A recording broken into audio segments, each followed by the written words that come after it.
Mama said live up to my name, but they jocking. They gon' try, go and take your face for the profit. They gon' lie, they gon' slip and slide, get beside you. They gon' try, we 100 deep like Verizon. In the trees with the bumblebees on horizon. And catching Z's, I've been in the V on road design. Set they souls, I've been in that mode that I ain't He buying. ain't slaughter gang, then he ain't official.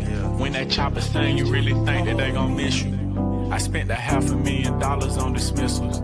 It's gonna be a hearse, not a verse if I dish you.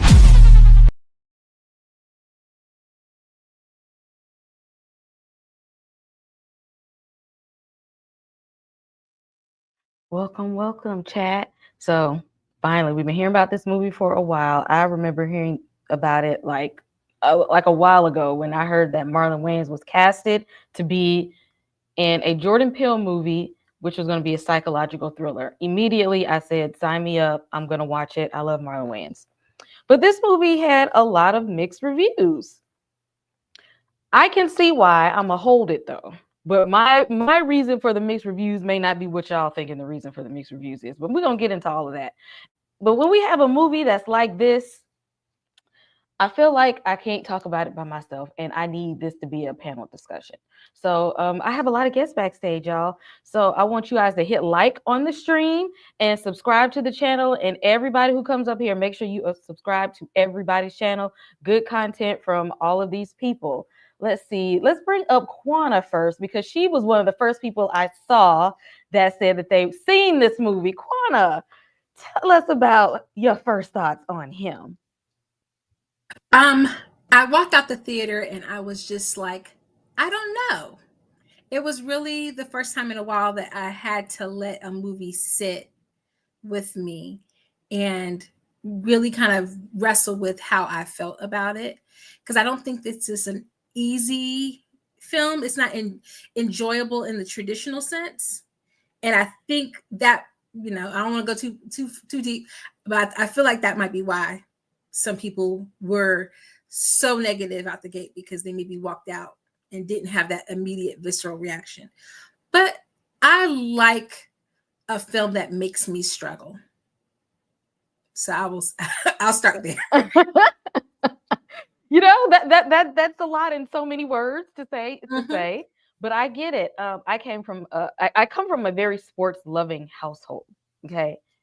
Everybody loves sports, athletes. It's football season. So I was here with it. And especially the way people act about football season. I said, oh, I see why some of y'all mad about this. And so because it's kind of a sports theme, I wanted to make sure we had a guy on the panel. So Malcolm, tell us, how did you feel about him? Actually, I'm just like Quana. Like this is a movie that I had to sit with as well because like normally when I see a movie, I already know right from the jump whether I'm gonna like it or hate it. But this movie kind of made me like just sit with it for a minute. I mean, overall, I still did like it, but I still had to, think about it a little bit. But I wanted to say something real quick. I just think that like I don't know if it's just me or maybe just because I watch a lot of Supernatural or my armor of God is a lot different than other people's, but I don't understand how some people get they say they have to pray after seeing a movie like this. Like I didn't feel any of that. I mean, it's just I know it has like the demonic stuff and all that, but I don't know. My armor is just good. People be doing way too much. Look, we have a whole conversation about why people feel that, and then Halloween season coming up in general about people's whole false beliefs about Halloween and horror. People just been told a whole bunch of stuff that do not make sense and be holding on to it, and still be holding on to it. Ooh, I don't even know people that just like that won't even watch commercials of like horror movies because they feel like something coming through the TV. You'd be surprised. And last but not least, back we have Nicole from It's Fear herself. Okay, Nicole, how did you feel about him? Hi. Yes.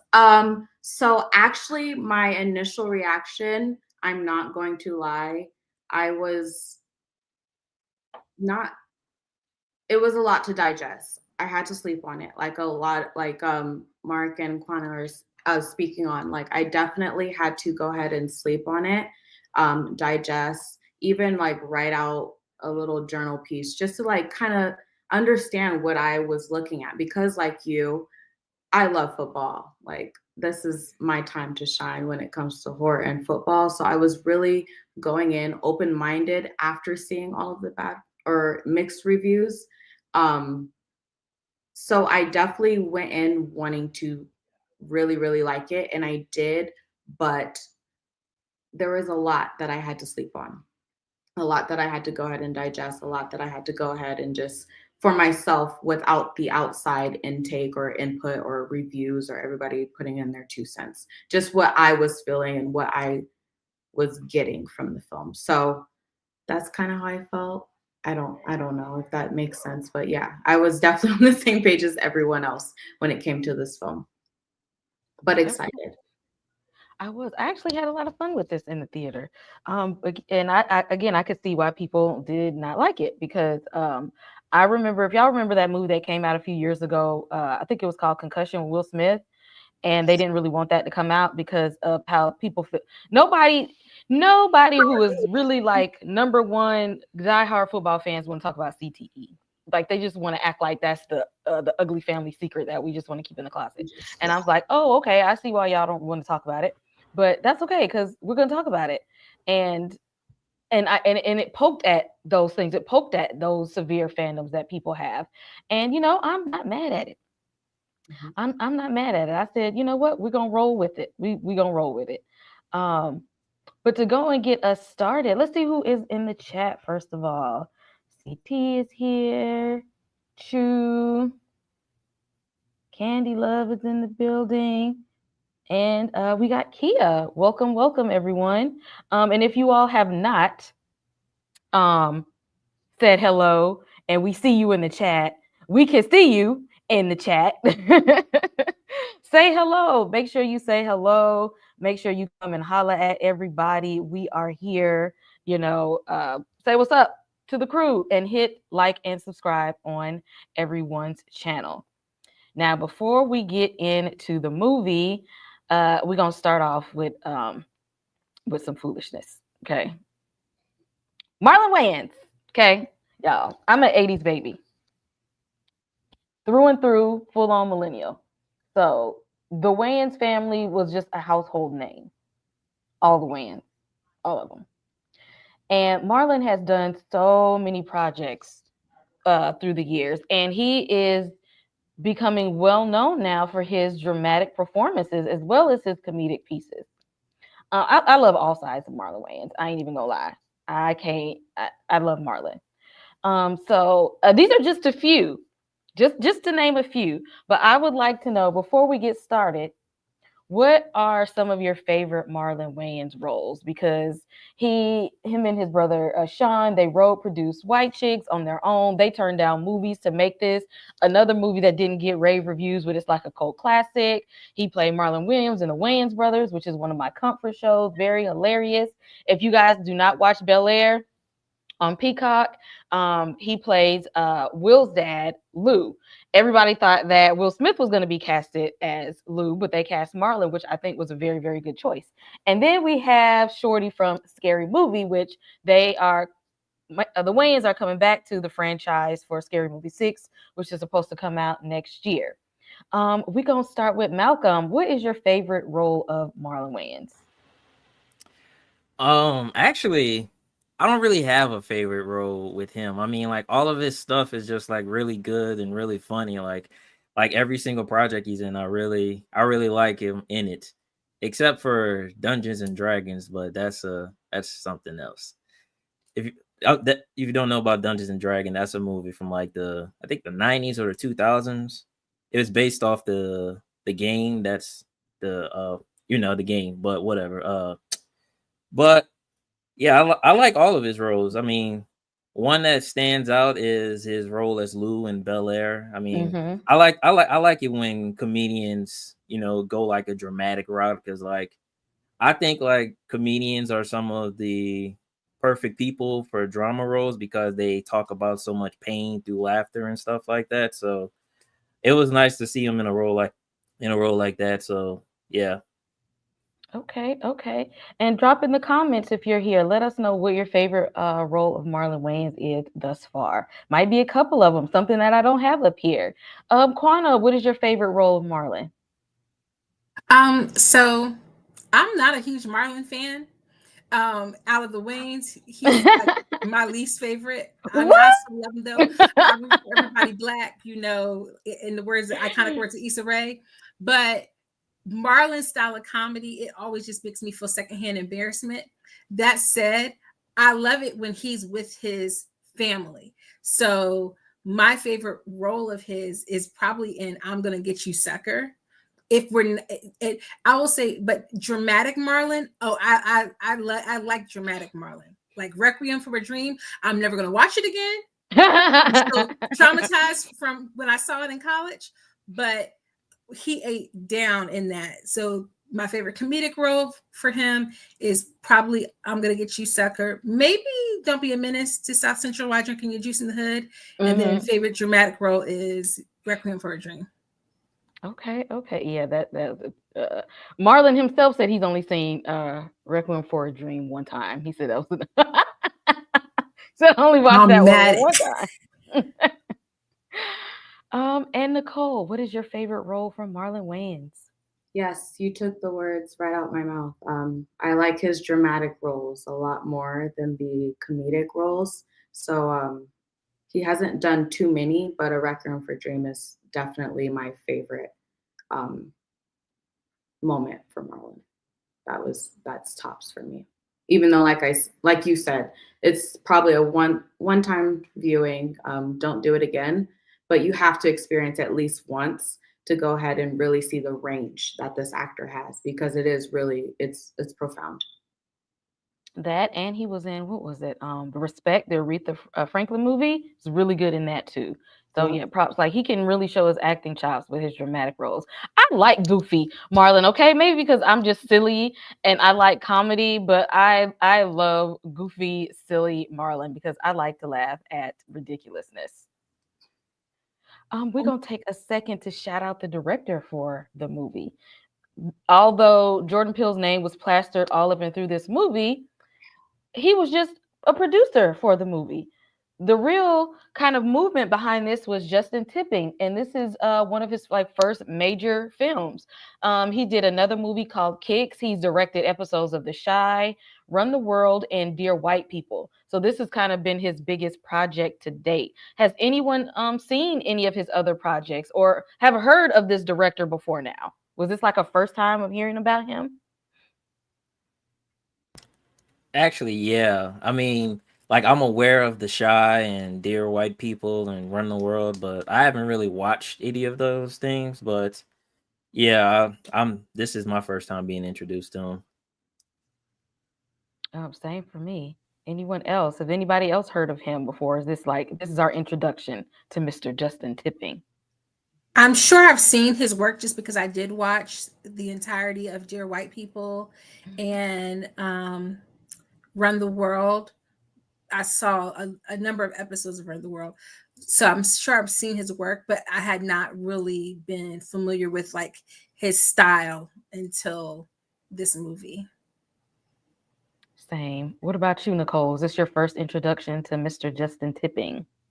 Correct. Yes. Kind of like everyone else said, I've seen the projects he's worked on before, but I haven't been able to really hone in and recognize him as a director. So this is my first time really keying into that for Justin.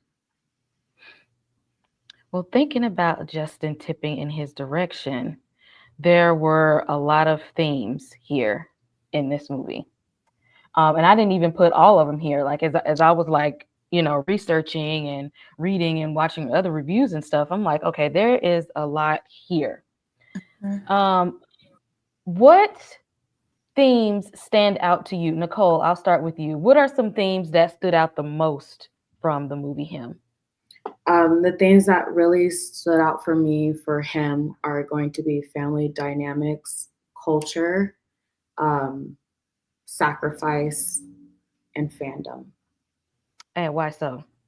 family dynamics, the pressure from his father onto him that he's carried on throughout his life, even while his father was alive and after his father had passed, and so forth, was really, really strong. And him just having to carry his other family, or his his mom, his brother, his fiance, girlfriend on his back. So just making sure everybody's okay when it comes to that dynamic, when it comes to sports, is really, really heavy. Sports, I'm sorry, I said worship, which is also a huge thing when it comes to the quarterback. When it comes to football, the quarterback is our star player. It's kind of everybody is rooting for, looking for, blaming, and also congratulating, whether it's a fail or a win. So that idolization when it comes to that main key player, when it comes to a whole team, is really, really heavy. And I don't think a lot of people, whether if you're not looking or like really participating or a fan of football, you don't really understand the magnitude of how that can really affect a team or fans. Um, Fandom, that lady was, I'm sorry, not spoiler alert, but she was out of her mind. And I have witnessed um, people like that, not to that magnitude, of course, not going to that extent, but they get very, very intense, very, very crazy. And you start to question, like, hey, are you okay? When it comes to how attached they are and how involved they are and how much it affects their personal life or their mood swings or how they treat others. That's a whole different situation.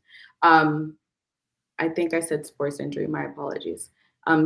Sports injury is a whole nother situation because at the end of the day, you just have to push forward. The show must go on, and whether that's like entertainment or sports, you're always going to be replaced. You always have a backup. You always have someone else who's going to fill your shoes and maybe overperform or outperform you. So when you show weakness and a sense of injury, you kind of can't let others know, hey, this is how I'm feeling. Hey, this is my weakness. This is what's going on. I'm hurting. I can't do this. I can't push forward. You have to put the stoic face on and just go out there. And to the point of a career ending injury or a season ending injury where no longer you can push your Achilles to that point or your ACL or anything of that nature. You're now just out and now to the next. So those were really, really heavy when it came to him. But also, like I said, because I really, really like football, it was really, really prominent when I was watching the film. Oh yeah, especially that fandom. We're gonna talk about that crazy lady later on. I I worked with a guy who played for Clemson like years ago, and this man didn't even. This man was married, would not wear his wedding ring, but wore his championship ring all the time to work. Like, why are you wearing? And by this time, he was well into his 50s, mind you, well into his 50s. But you wearing your championship ring, not your wedding ring. That fandom is something serious. Yeah. um, Malcolm, what themes stood out to you and why? So I think like for me personally, the ones that really stood out the most was, sacrifice and family dynamics. Because like for sacrifice, I kind of like to think about it in terms of like things that I want to do in life and how I do with content creation. Like I know like the things that I have to do in order to like go to that certain level, but like it's more of a question of, do I really want to sacrifice something in order to reach this said goal? And sometimes I'll say yes, and then sometimes while I'm doing it, I realize that no, I don't want to sacrifice that much, so I'll push back a little bit. And like the family dynamics, just wanting to, take do the things that you want to.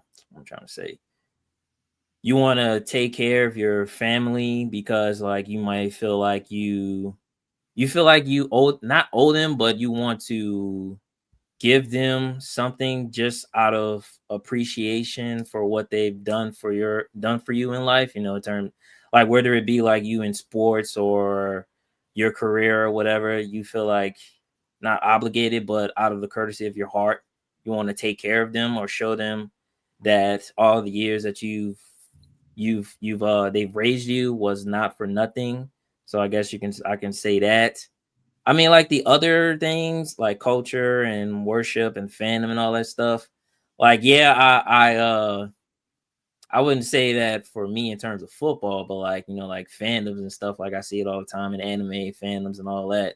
But yeah, I understand like all of the overall themes of the movie. So yeah. Oh, definitely. That's black people. When as soon as they make it, I gotta buy my mama a house. I gotta buy my mama a car. I gotta get my daddy a car. That is the typical, you know, pipeline from being in the hood to moving out to Hollywood and Beverly Hills and all of that. You gotta come up and buy your mama a new house. Quana, what themes stuck out to you from him? Um, there were so many. I think the ones that it tackled the best were the concept of worship, idol worship, as it pertains to, in this instance, football. But I definitely think that this film could have been set in any kind of like fame inducing organization. It could have been music, it could have been Hollywood, it could have been, corporate America. It still could have been kind of the same thing. And then I think sacrifice. I think those were the two that I think it handled the best. And of course, just stick out to me because they work in tandem so much, right? There's the idea of like people worshiping those individuals. So then that feeds the beast, it feeds the machine. That it's like, well, if I'm getting fed this way, let me do a little bit more, you see like even on YouTube how like the big YouTubers will like they have to up the ante. If they started out with like, I'm gonna give away $1,000, now they got to give away 10,000. Like you got to always one up in order to feed the fans and to feed the worshipers.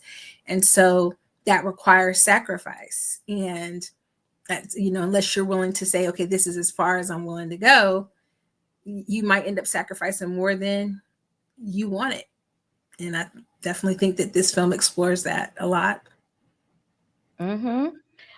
Horror Freak brought up a good point when I was watching her at a theater reaction, and she brought up ageism, and she made like a parallel from this movie to The Substance, when it was Demi Moore aging out of the industry and then replacing her with somebody younger and somebody that they were, that was prettier than her, which is, what caused her to partake in this experiment of The Substance, because she was aging out of the industry. Same in this movie when we have, Isaiah White. It's just like, all right, you have 8 championships now. Like you getting old, my guy. It's time for us to have a new greatest of all time. And he didn't want to let that go. And that's ultimately what caused his demise, is that he wanted to keep going. And that's kind of happening in real life. Sometimes you gotta let go. You gotta know when to go. And some people don't always know when it's time to go. We start the movie off with a flashback scene of young Cam, and the family is gathered around the TV watching sports, and the dad is kind of making Cam watch this tape of when Isaiah got hurt, and which could have been an injury that was supposed to have taken him out of the league completely, but he bounced back. And his dad is kind of like grooming him right here in the beginning, like you this is like, it's okay to be hurt because like you gonna bounce, like you gonna be good after that, like you can still be him. I don't care if your leg and your ankle broke or your spine broke. I don't care if you got a head injury, like get back up, because if you him, it's gonna be okay. And like this is being poured into him at a young age. Quana, what did you think of the dad kind of, and it's like I didn't even really think about it until the end when everything wrapped around, that this just wasn't a regular type of fandom. Like, I'm pushing this onto you for a particular reason. Like, did you notice that right off the rip, or did you think like this was just normal family football? Well, I didn't think it was normal, but I didn't make the connection that we got the reveal at the end, how involved the dad was. But I also think it just speaks to, one, as the dad being that Uber fan and wanting to drive his son to love football the way that he loved it, to want to play football, to basically groom his son to create a legacy for him. And what I got from it when he was watching, what they're watching the game, the mom is there, they're all shouting and everything like that. Isaiah was expendable. It didn't really matter. Like, they didn't value Isaiah. That man's bone was completely sticking through his skin. Was like probably an injury that should have been irreparable, like no way to come back from that. But he was expendable because it wasn't about him as much as it was this love of the game. And your just sacrifice, like it's never enough. You got to be able to give more. And then just, of course, that toxic masculinity of like, you don't look away, you don't cry, there's no crying in baseball. So that's definitely, I think it goes into deeper levels when we get into the fact that the dad was entangled in all of this, and that he will, like, now, as soon as I got to the end, I just pictured there were probably, there's thousands of little camps all across the country. Oh yeah. Whose parent is willing to sell their child out in order to achieve that level of fame? Not just normal liking of a sport, not just like being an athlete is going to teach you some good qualities to have, but like, I'm going to sell you essentially because it's going to build a legacy for me. Because every time Cam opens his mouth, I'm doing this for my dad. I'm doing this for my dad, which is important, but that's the dad couldn't do it. So now you have to fulfill this legacy. Exactly. Malcolm, how did you feel watching young Cam? Did you know from the start that the dad was probably a little bit overly fanatic, or was this just like, hey, this is regular family football, Sunday night football? Yeah, I didn't really connect it to the end like most people did. But I agree with everything Quinn said, like the father was just passing on his dreams onto his son.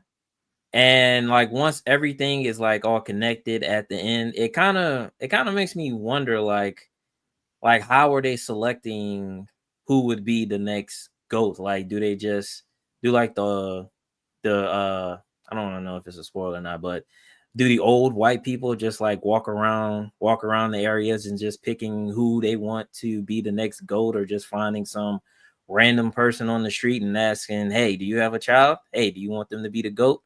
Then come make a deal with us. Like it kind of makes me wonder like how is that process even going about in the first place? But like in the movie, like when his father's showing him the injury and all that stuff, like first of all, the injury was gross. I mean, like you said, that's like an injury that nobody should be able to recover from, and then go on to win 8 rings. Like that's literally a red flag right there. If somebody had a brain in the movie, that's a red flag. But like Cam yelling that he wants to be the next Isaiah White and all that other stuff, like that's basically like something that a kid would say. Like if when for basketball, for example, everybody wants to be like Steph Curry. When they're watching Steph Curry, they say that they're going to be the next Curry. They're going to be the next shooting from the parking lot type of person. So like I saw that as just him being a kid, and then later on in the movie it evolves into something much darker. All right, because nobody expects their parents to be scouting them out to a cult at this age. Like that, that's not at the top of our brain at the beginning. Like, I mean, I said I wanted to, be him. I am him, but like, nobody would know that when this is happening, like their parents is up to a whole sinister movement behind the scenes. Like you think you him, but like I'm real serious about it. Like I'm gonna show you that you him for real, for real.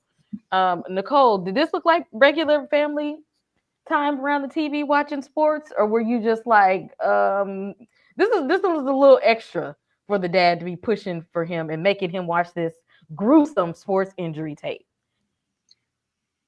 Yes. So initially, when I was first watching it, I was kind of like, well, yeah, this is normal football. But once I saw like the the shrine or the altar of like the saviors, and then I saw the injury scene as well. I was kind of like, oh, this is a little different. Um, it really didn't connect or click for me until I don't know if it's verbatim, but he was like reiterating the fact that he died for us, so I play for him. Once he started, once he relayed that dialogue, I was kind of like, oh, got it. This is definitely way deeper than just like a fandom and, oh, my dad likes the Saviors. I like the Saviors. I want to play for the Saviors. I'm the next Savior. This is a little bit different. We're on a whole nother level. So yes, I unfortunately in the beginning, I kind of was like, yeah, this is like, the normal father-son football game until I started keying in. But once he relayed that message mid-movie, then it clicked for me. Yeah, this is not the same. The father was definitely doing a lot of extra stuff when it came to that. So Yes, yeah. And after The Walking Dead, I don't trust no team called the Saviors. At this point, the name initially Saviors, which is supposed to be looked at as a good thing, after TWD, I no longer trust any team, anybody who gonna call themselves the Saviors. It's a setup. It's a trap. Thank you.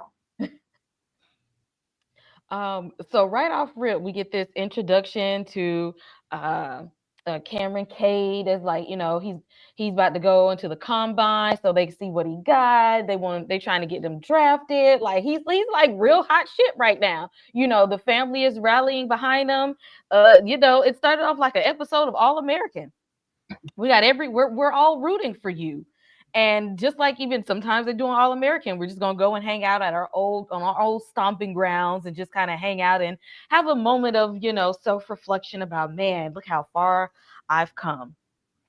And he gets knocked right upside the head like that. Just first of all, when we find out like that it was purposeful in the end, I'm like, was it really worth it? Because y'all could have like knocked him out for life. Like that wasn't no soft tap on his head. Like he had brain swelling. They busted his skull with that tap. Was it even really worth it? Nicole, how did you feel when this scene of him getting knocked upside the head? This was a very brutal attack. I didn't know that this was even like a demon go. I thought that this was like some crazy fan who didn't want him to get drafted or somebody who was jealous of him. Like there was a lot there that we saw, but when it spun back around, it was like so much deeper. There was a lot to unpack. So I agree. At first, I wasn't secure on who was attacking him. I thought, like you said, it was like a fan who was just not trying to see his come up or like a random third party. But like you said, once it spun around and revealed this was all within the master plan, it took me back because like you said, this could have not killed the man, but like this definitely could have been very, very, very severe to the point where he's no longer able to perform as an athlete. Like this could have just completely washed his career. So yeah, that left me, that's something I had to sleep on. That reveal was something I definitely had to go ahead and just like really sleep on because I was trying to weigh the pros and cons. Kind of like you said, it's correct. It worked out not to their favor, but like kind of to the point where they didn't completely incapacitate the man. But yeah, right. Because I'm like, how did they know that it was going to be a hard enough tap? Exactly, where it's like, okay, there's only some swelling and he's going to recover. Like that was kind of bizarre to me, if I'm being honest. But yeah, it was a lot to digest. That was that was one of the parts or aspects of where I'm like, okay, I need to really sit on this because how do you calculate exactly how to injure but still recover a man? Right.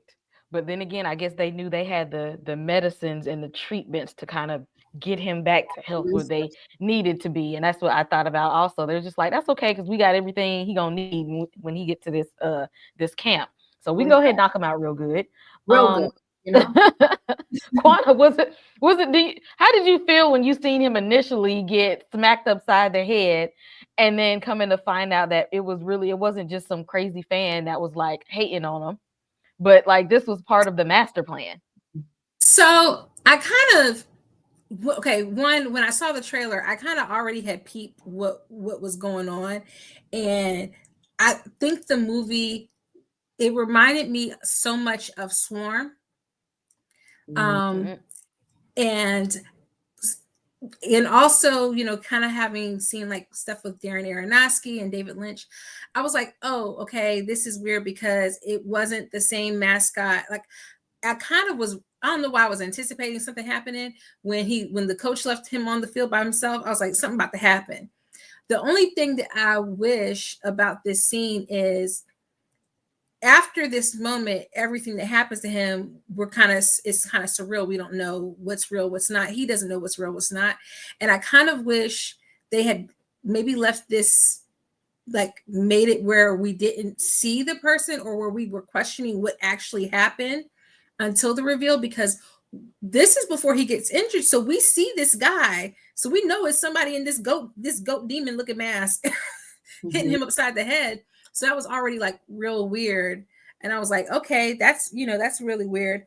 But it's not weird to me that they did it, simply because I think once we saw Isaiah's leg break, my mind started, and once we saw the end, I was like, oh, it didn't matter if he was okay from this or not. Like, they didn't care about that because they were going to rebuild him to what they needed. Mm-hmm. And so that part didn't matter. And then I went back to the artwork because there were moments in the film where I saw it, but I didn't really see it. I went back to the artwork for that one trailer where it's like the football has the staples in it, the same staples that he had in his head. And so it was like, oh, the football had the laces on the football look like the staples in his head because he's the football essentially. And he's the tool that they're using.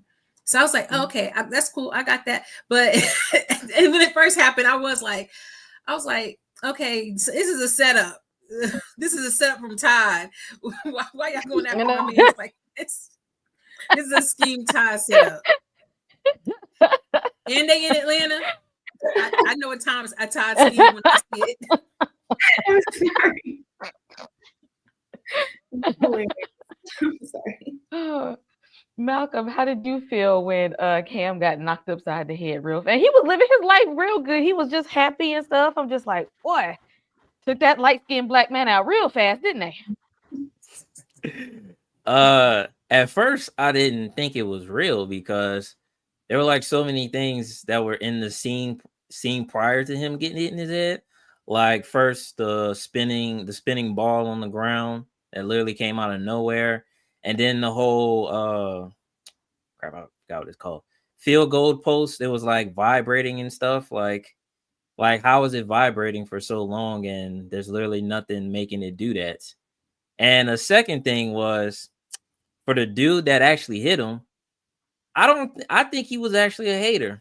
Like I think he was low-key a hater because he was on his neck throughout the whole movie. Like he was just torturing him throughout the whole movie until he finally got what he deserved. So I think he was a hater. Yeah, that was my initial thing, is that somebody saw this person had a whole lot of potential and was trying to stop his bag before it even got started. Mm-hmm. And because of this attack, he missed the regular combine, so that the agents and the owners of the sports team and coaches couldn't really see, everything he had to bring to the table. And instead,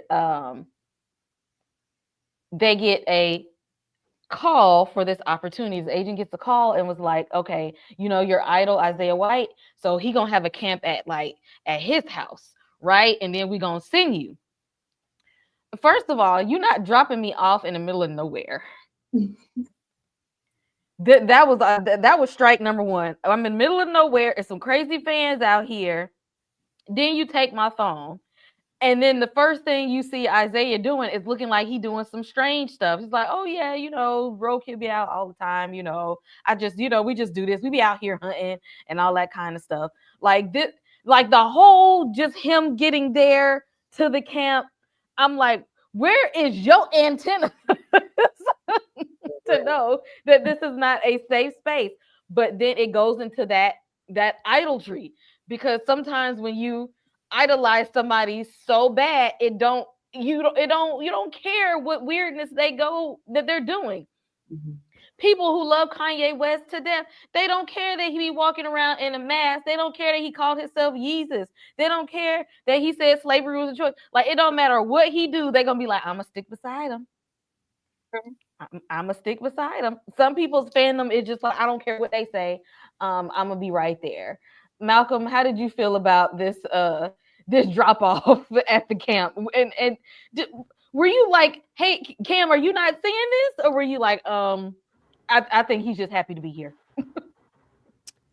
I think he was just happy to be there. I mean, Isaiah White is like the biggest football player in this universe, so I can understand why he would want to be out in the middle of nowhere, just from all of the paparazzi and stuff. He can, I mean, like, to be honest, who would want to be in a hot desert like that in the middle of nowhere? Like, I know, like I mean, some people really do love a certain person enough to just want to be out there in the dying heat like that, but I wouldn't be out there if that was me.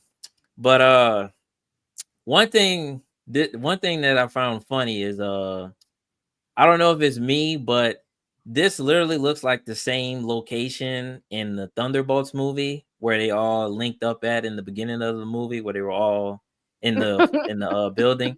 That's literally what it looked like to me. Like the same layout, the same location, same building. It just seemed too coincidence for me. You got to have an off grid location sometimes. One of them off the grid locations. But yeah, I didn't even think about that. But yeah, I can see it now. Quana, how did you feel? Did you were you scared for Cam right off the rip when they dropped I'll him off in the middle of nowhere?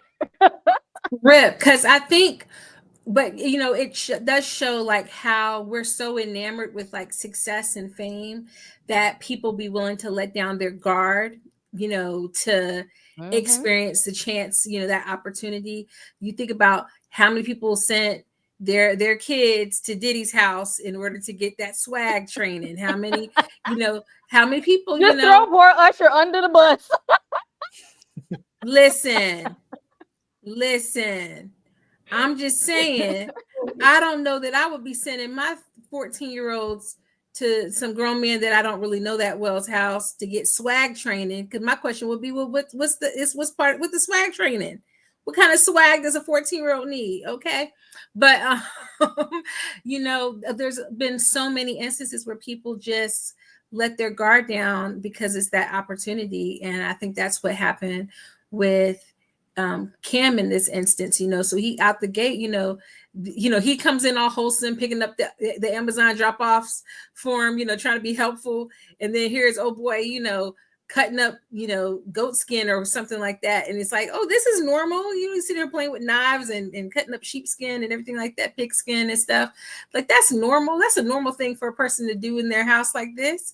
Like, no spidey senses, no, hey, Black people don't do stuff like this typically. And when they do stuff like this, it's because they real country Black folk who they about to eat what they killed. It's not, this is not the regular setup for that. And so Cam didn't have anything to kind of like help him navigate this. So I was like, oh, this is about to be interesting. How you gonna call for help? They taking your phone? Oh, okay. Exactly. That's all. That's too suspicious enough for me. Especially with him, you took a phone from a Gen Zer and he didn't immediately have a mental health breakdown. What You Cardi B can't take say? their phone. That's suspicious. Yeah. Very much so. Nicole. Oh, and one thing that I noticed, and another thing that I think it made Cam feel even a little bit at ease is, being that this is the idol, that Cam wears the cross necklace around his neck, and then Zay had the cross on his ear. So even with all of this strangeness going on around him, he's still like, I mean, well, he believed in Jesus too, so I guess it's okay. Nicole, how did you feel? Yeah, he was definitely happy to be there. He ignored way too many red flags. Honestly, for me, like you said, there's just certain activities, certain things we don't really partake in. So I think he just let his walls down. But I also think his family, like his girlfriend, his wife, his mom, his brother, they all were like, "Oh, he's going to see Zay. Yeah, like it's quite all right." Because I know good and well if I was gone for a week with no phone, my family would be hysterical, without any kind of warning. So I think him and his family were just so enamored with the fact that, oh, Isaiah White is training me and I'm going to be the next GOAT and this is that. To the point, like you said, he just completely, all the red flags were just going, passing, flying, flying, flying, flying. He didn't even recognize once. This is a real big issue because the first time the lady spit on the window would have been enough for me. As soon as I was driving up, go ahead and just take it. Go on, turn around. So like that kind of stuff, I was like, oh, he's really already gone with the wind. He's already like really just going with the flow, and there's no turning back essentially until the end. But yeah, I was really shook. I was like, this is not good. This is not once okay. some doors closed, buddy, this is it for you. You're there. Yep. Now you got to be in it. And this casting was very intentional and very interesting. We got the standard NFL wife here. You got, and of course, she got to look like this. And the thing is that she in this movie, she had her own little endorsements and brand deals and stuff going. But at the same time, she was like low key throwing Isaiah under the bus. I don't know if y'all noticed it, but like she would, be telling Cam like, I think he's a little jealous of you. Like, I mean, he really loves you, but he got to try to put in a little extra work now that you coming around, and and you look cute and everything. You want to come party with us? And at this point, I'm like, do you love your husband or are you really just here for the fame and the fortune of it? I don't know. Nicole, what did you think when we met Isaiah's wife?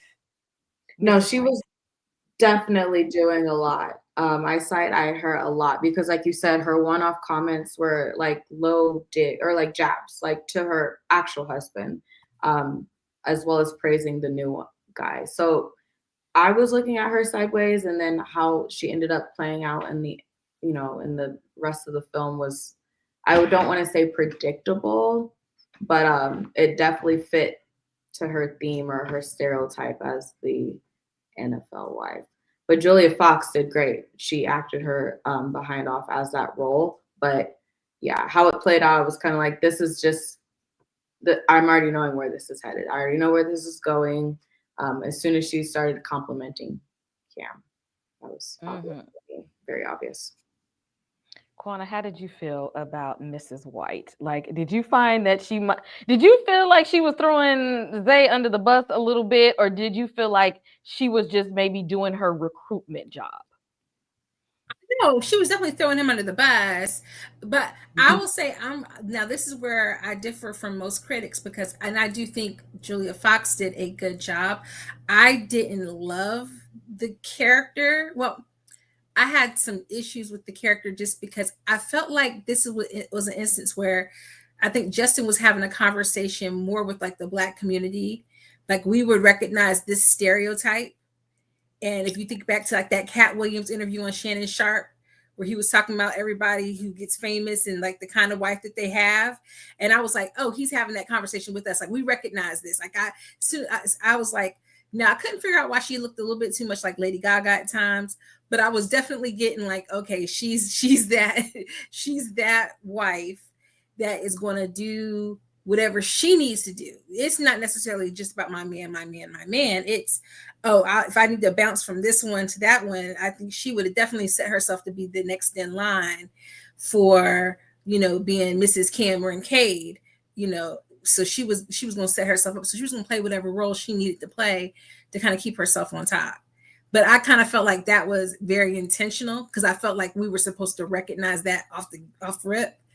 I just wish that she would have, I don't know, I feel like they needed to have even maybe a couple of more moments with her and Cameron because I definitely felt like she was given that, like, as soon as we met her, like, oh shit, she's opportunistic. There's no way that this is the person he didn't choose her. I don't believe for a second that Isaiah chose her. I think she was issued to him. Mm-hmm. Mm-hmm. Come like you said, Cat Williams said, this come with the package. But Part of the package deal. Justin is double dirty because of the history that she has with being Kanye's muse post Kim. Like, I was like, oh, the layers, the layers to this conversation right here. She was definitely giving everything you would think that you would see as a cultist NFL wife, married to this 8-time championship black man. Like, just classic textbook. Malcolm, what did you think about Julia Fox and being Mrs. White? Well, first of all, I just want to say that I wasn't really familiar with Julia Fox's game. She did such a great job that I had to put her in a new category of elite milk, the elite milk category. She has earned the title of demonic milk. That's how good she was in this movie.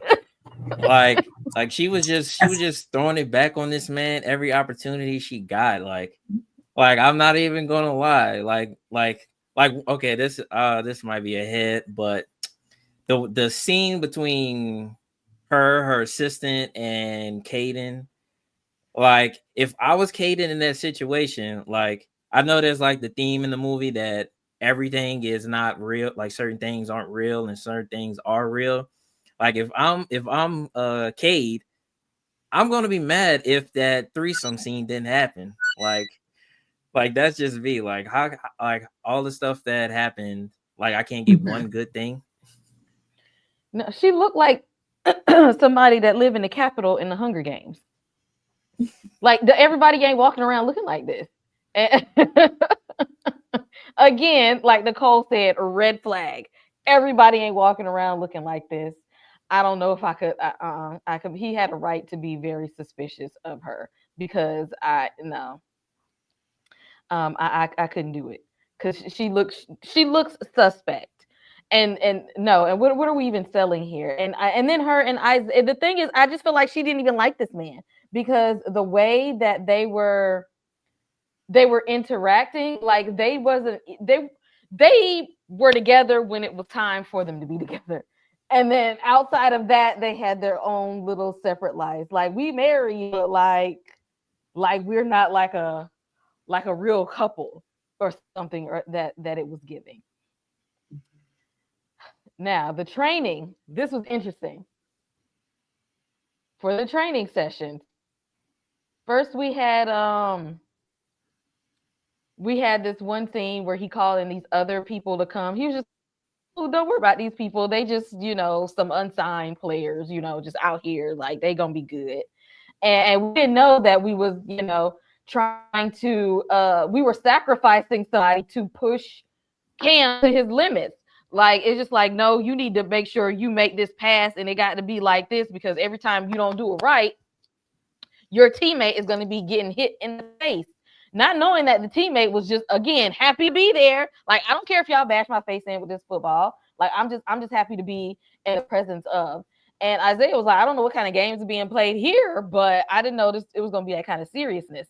And the scene where knowing this boy got serious brain injury, his brain ain't even done swelling yet. He bleeding through the stitches. And they're like, we're going full on impact, contact. I don't care. Let's get it. He bleeding, he throwing up and all this kind of stuff. And people, when you talk about that in football, nobody wants to talk about how this is a very, very dangerous game. And that there's a lot of people, which I mean, I ain't a physician, but y'all ain't gonna tell me Antonio Brown ain't got CTE. Y'all ain't gonna convince me otherwise. It's a lot of players walking around with CTE right now, but nobody wants to talk about it because of these type of hits. Y'all, they're being hit constantly, almost daily, day in and day out for years. Our brain is not built to withstand this type of injury.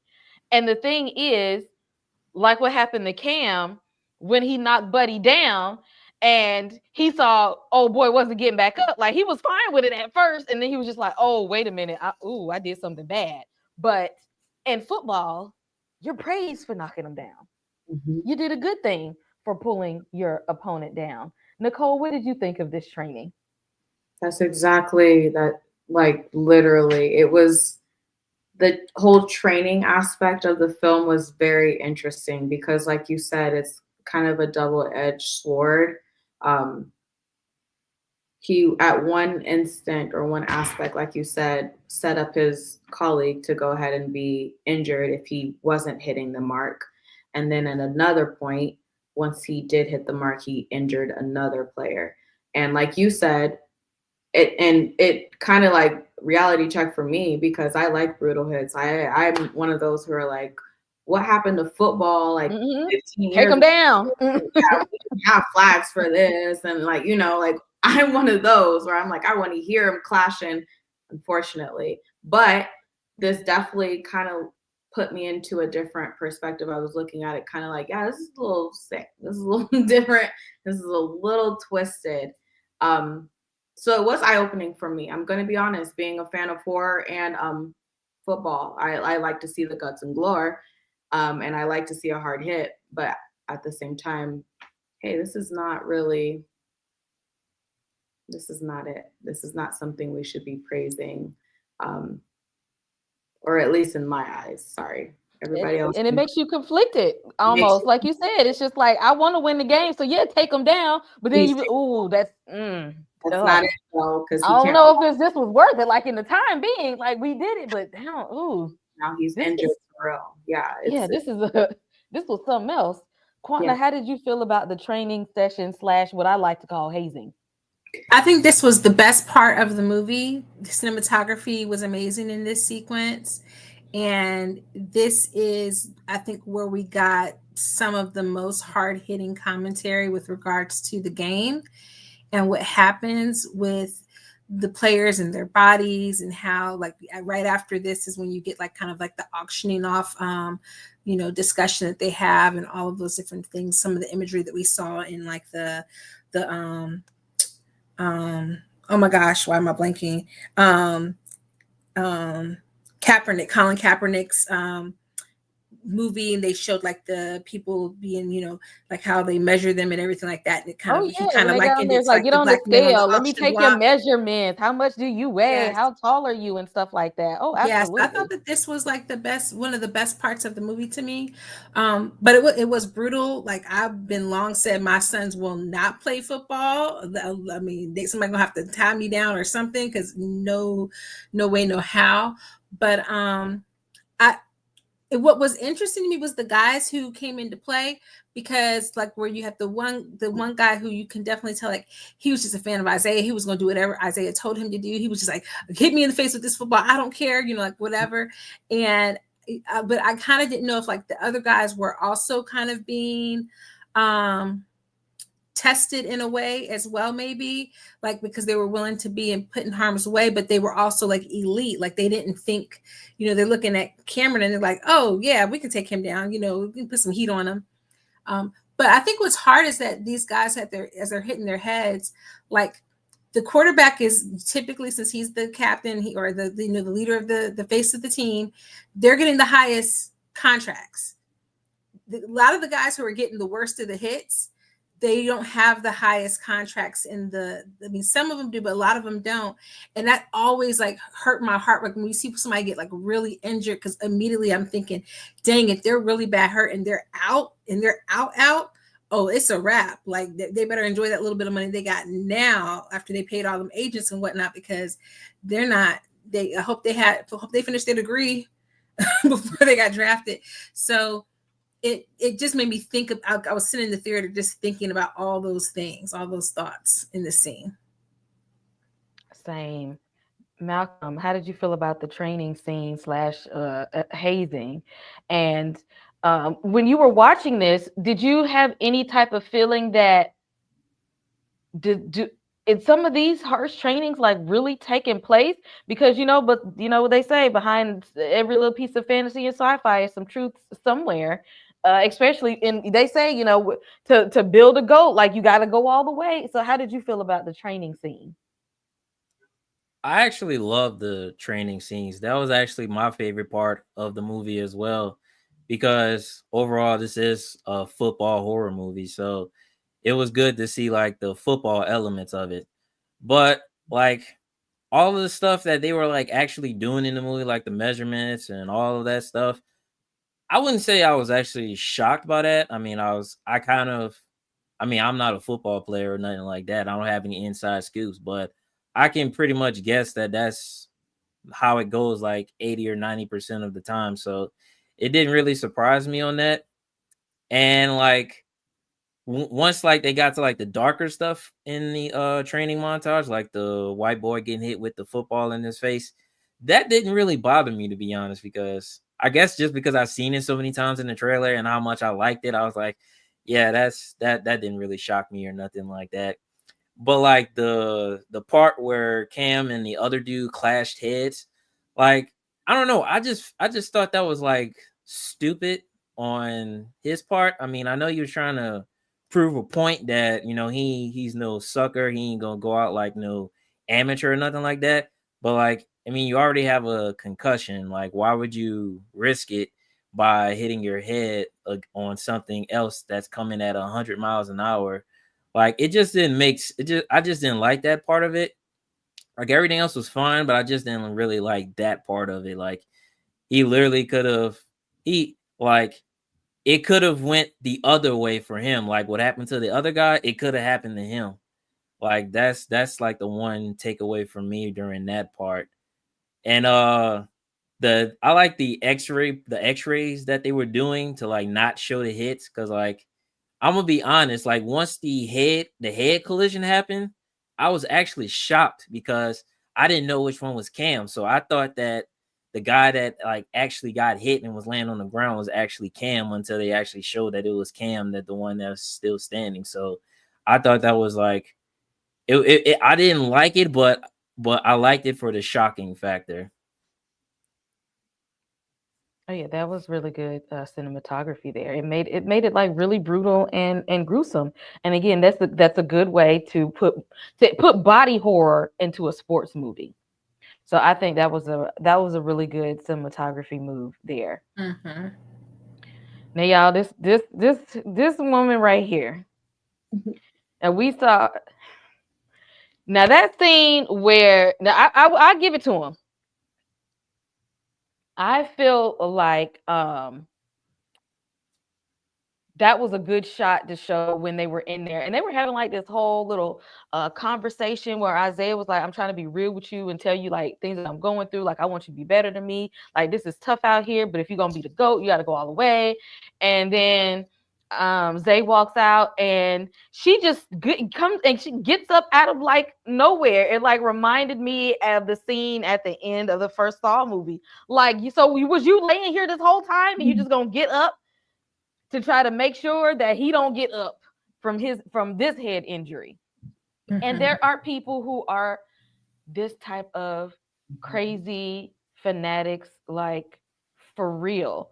I remember watching this thing where Chris Brown was talking about this lady that broke into his house, and that he was like so scared, but he was like he didn't want to like show fear because he didn't know what she was capable of, and that he like kind of just like tried to talk to her and be nice to her while and wait for the police to come and get this lady out of his house, because if somebody is bold enough to break in a place that you sleep, you don't know what they're capable of. Quana? Yeah, shout out to old girl. I remember her in apartment. What is it? Apartment 4B, the kind of like prequel movie to Rosemary's Baby. Mm-hmm. Because she always playing somebody crazy looking and scary. But yeah, I think like idea of like crazy fans, and how scary that is, and how that, exposes like that cultishness about it, where it's not even like what do they call it, parasocial relationships, right? Like it's not even necessarily the person who's famous feeding into it in that way. They take it somewhere else. And so the fact that they basically had these people out here, in the middle of nowhere, like in the desert, just waiting to get a glimpse of this man, just to be close to him, that was really crazy. And it reminded me of well, not reminded me, but this weekend there was footage of the Panthers. The Panthers won. Yay, the Panthers. And there was like this chaos on at one of the fans, like kind of went off and was like getting arrested. And so you just never know. Like people get they get so hyped up and amped up and their blood pressure goes up, and it's like you never know what they're capable of. Exactly. Like you just some people get their fandom becomes part of their spirituality and their worship. Mm-hmm. And people will stick by their spiritual practices even if it don't make sense. Malcolm, how did you feel about this crazy fandom and the scene where she pops up in the sauna? And then what happens to her after that? I, for one, did not like this woman. I call her fake Harley Quinn because that's literally how crazy she was. I could not wait for her to get turned into a pack. And once she did, that was like the best part of the movie for me. So like, yeah, I understand there are a lot of crazy fans and do a lot of crazy things. Like, but the question that bothers me is like, is this her first time actually sneaking into his house, or has she done this multiple times and this is the only time where Isaiah like says, all right, that's enough, and just ends her right there. But I did, even though I don't like her, I did like the shot where it shows where it was just her standing and then like the other two just pop up out of nowhere. I really love that shot. That was like real horror type of shot right there, and I really loved it. I think if I had to pick out a shot in the movie that was like that really puts you in that horror genre, besides that knock upside the head in the beginning, it was that one. This one was shot as if somebody studied horror movies. Right. And who do we get? Nicole, how did you feel about this horrific scene? Because it didn't end well for her. Did they? I don't even know if they called the police after. No, they didn't call the police afterwards. Now I'm remembering it. They definitely didn't. This was the end for her. Yeah. Yeah, like I said, she was on one. She asserted her dominance like when he was coming in. So I knew we were gonna like get some type of action from her later on in the film. I was not expecting in that manner. So yes, I was creeped out. Like you said, that shot of her just appearing and then the other two, I was kind of like, oh no, why, how? And then everything kind of occurred. The way she died was phenomenal. I'm such a fan. But yeah, I just knew she was lit from day one. So I already knew she was going to have to make a second appearance. And I'm just glad she went out the way she did. Because what you do all day besides stalking Isaiah and anybody coming to take his place, like, girl, if you don't get a job, you don't get life. Like, honestly, it was a lot going on. So I'm just glad that happened. No life out of this crazy fandom. I got a quick question though about her, because I wondered if y'all thought, so when she attacks Cameron and he's choking her, he's like about to take her out for real. And it's almost like that's a test of what he's willing to do. Like, is he willing to commit murder? Is he willing to commit that sin? But then when Isaiah punches her out and like smashes her head in or whatever against the wall, do you think do you think he did that out of like some kind of sense of like protection for Cameron? Do you think that he did that because she was just expendable and she was crazy and he didn't care? Or do you think it was like a setup almost, that she was in there and she didn't complete her task essentially, so he just kind of like took her out? I feel like it was kind of more mind game because I feel like this lady has pestered him for a while, and I think he wanted to see like how far was this lady gonna go, and I'm pretty sure Zay could have stepped in at any point in time in this. I think he wanted to get to the point right there to the point where Cameron was like, it's either me or you, and then he come in and save you like, oh, I got you, big dog, I got your back, I got you here, like you ain't got to do this, like I got you. I just feel like he let it play out and then came in and swooped in like a savior. Mm. I don't know, Malcolm, Nicole, how did y'all feel? How did y'all feel like they let this play out?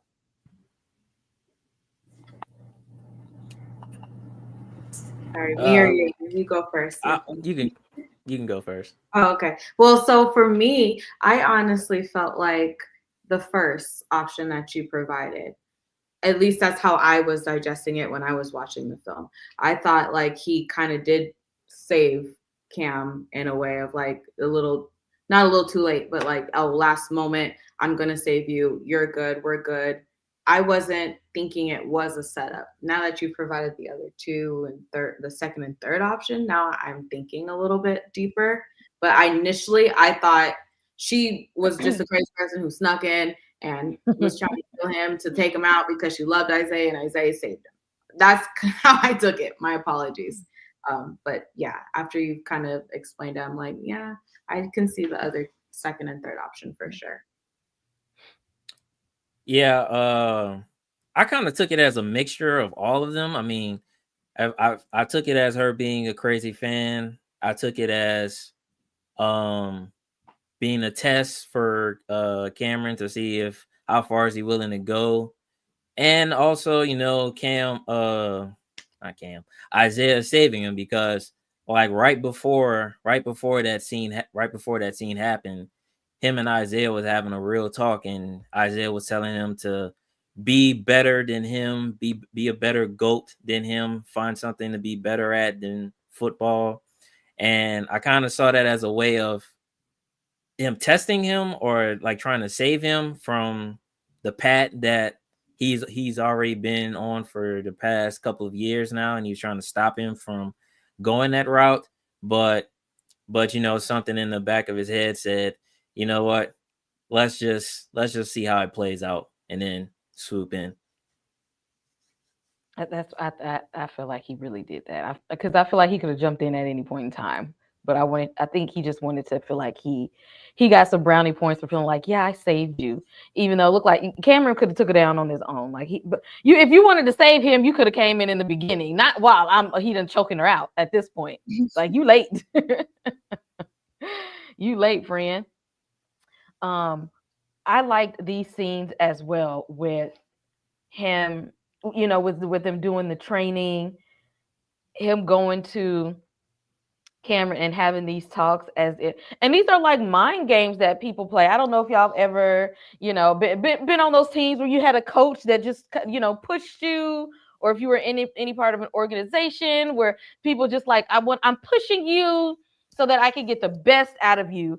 And sometimes, you don't know if they're smiling, is sincere because you might get yelled at in the next 5 minutes.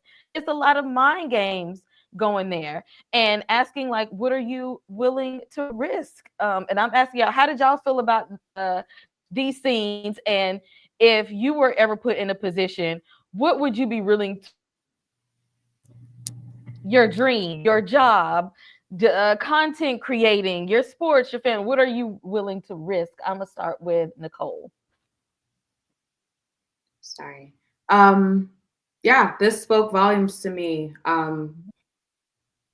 When you are, I won't say desperate, but when you are so hungry and you are like starving for that success, starving for that goal or that, that outcome, that result, you definitely, it's not what are you willing to risk, it's like what's next, what are you now risking. At least for me, I've been put in that position, like I brought up the last time we were all together, dancing. I've broken my ankle and still you continue to dance on said broken ankle throughout the lesson. until it was just no longer even tendons and all of the above were completely ruined. So when you are hungry and you're like really, really determined, like I said, not desperate, there is a difference. This guy or Kim was definitely desperate. But when you are really, really hungry and really, really willing, you put anything on the line, and it's now not what, it's now what. Now what are you doing? Now what are you going to risk? Now what? You've done family, you've done yourself, your body, your mental, your emotions, your everything has now come to this. Now what are we doing to make sure that you can go ahead and have what you need and what you're willing to risk and succeed? But yeah, it definitely spoke volumes because I don't have a line. So I saw myself in that in that scene for sure. It was a little scary. But you do what you have to do. Mhm. Sometimes people see it that way, even if you're willing to risk. Like Cam's dad was willing to risk his son getting knocked upside the head for this. Some people are risking their children Yeah. to get their goals. Putting their children out in the front. Like somebody's gonna make it in this family, even if it's gonna be you. Mhm. And what are you willing to do to push people or push yourself? Quana, what about you? How did you feel about the scene, the dynamics that these two had acting in these moments? I really, really liked their dialogue together. And how do you feel about that? What are you willing to risk? Well, first, yeah, the movie works best when it is playing Marlon and Tyreek together and giving them these good moments, this good dialogue when they're in those scenes together. That is when the movie works. And when Marlon's not in the scenes with him, I miss him. So that's saying something, especially considering like Marlon is not always my favorite, but in this, he was needed. They needed more Marlon. um, Me, I am the quintessential Libra. So I'm not willing to risk anything. I don't want to take no risk. I don't Quana want to said nothing. I don't do too much. Listen, every once in a while, I might let somebody talk me onto like a baby coaster, but I ain't going on nothing too high.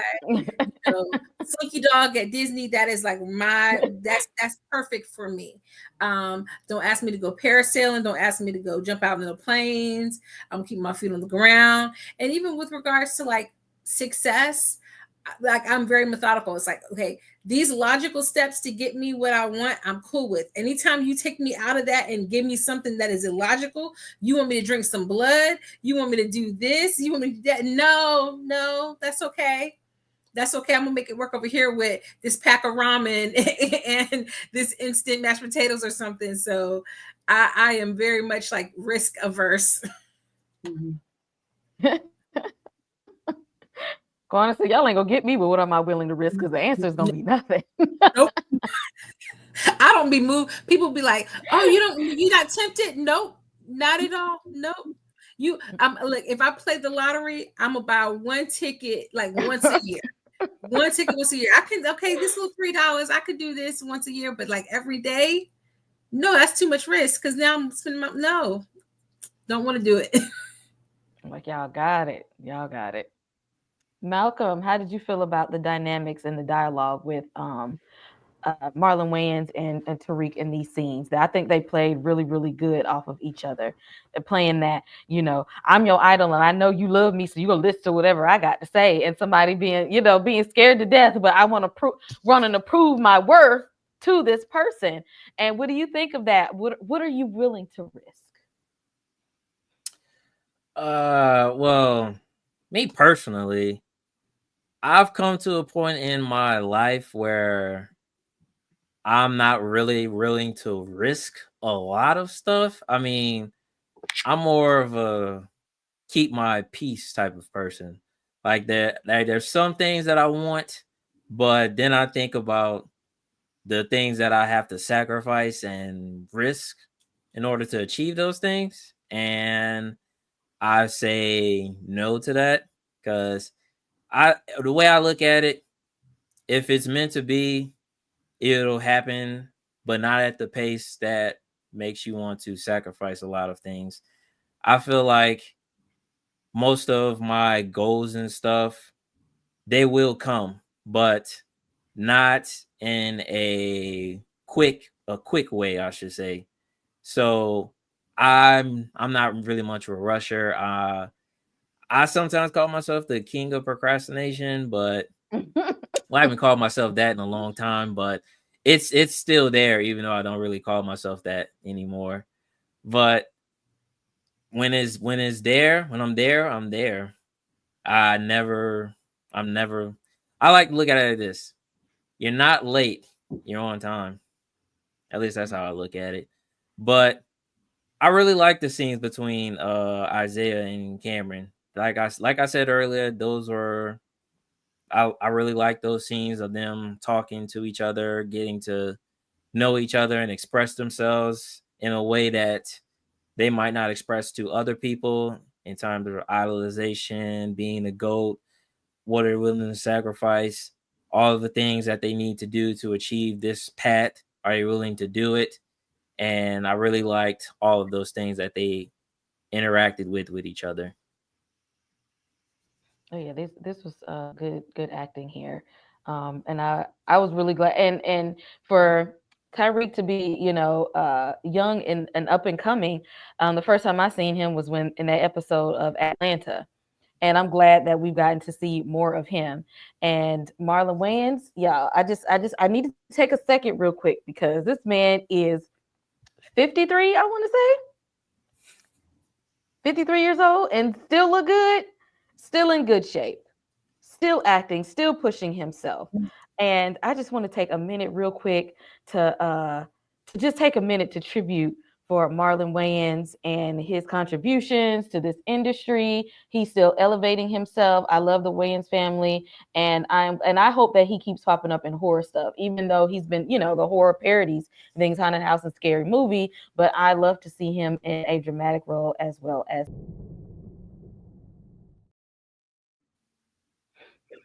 And we finally get to the real reason that they got Cam there.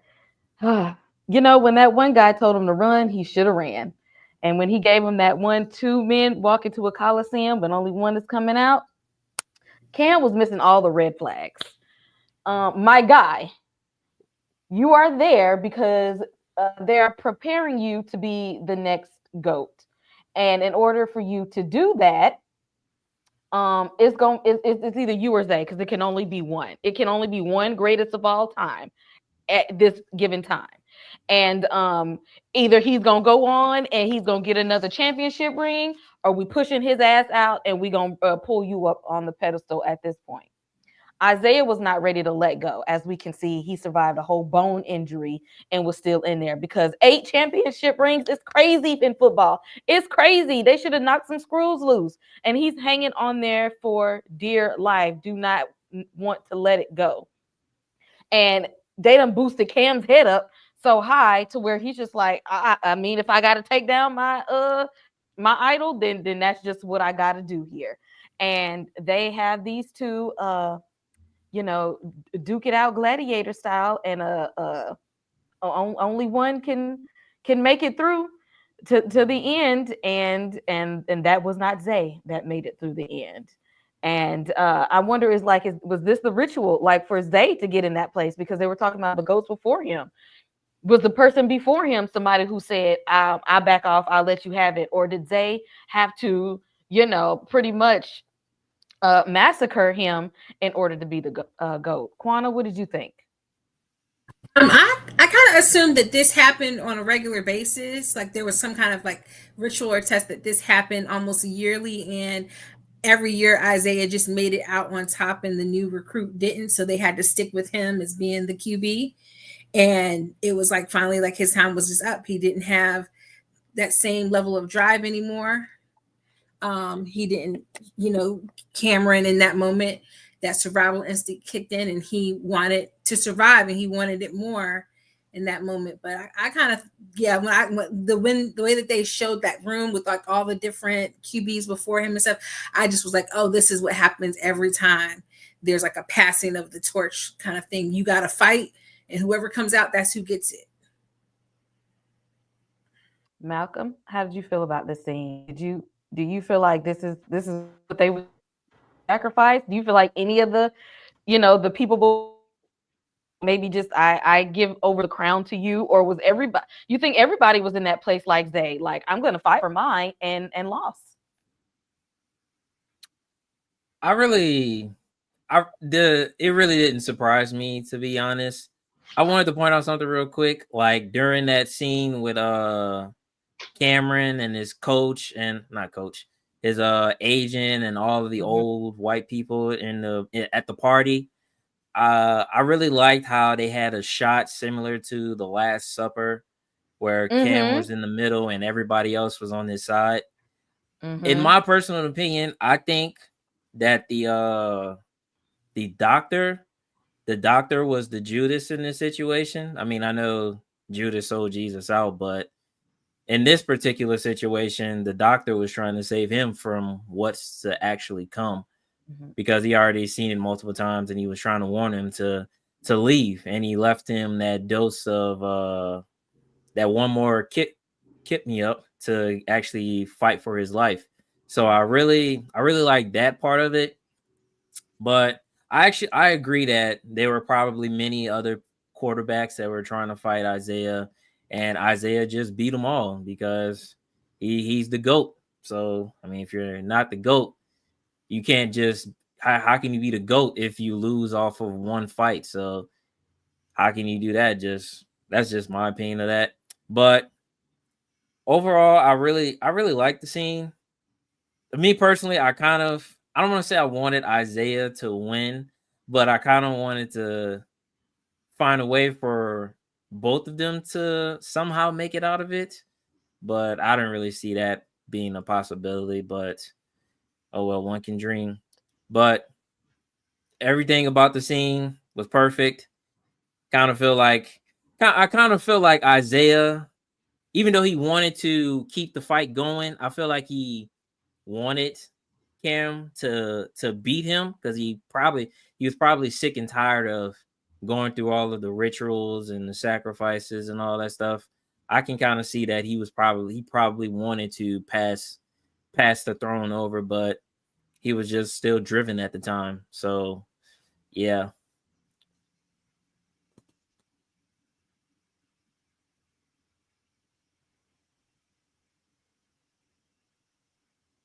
Am I frozen?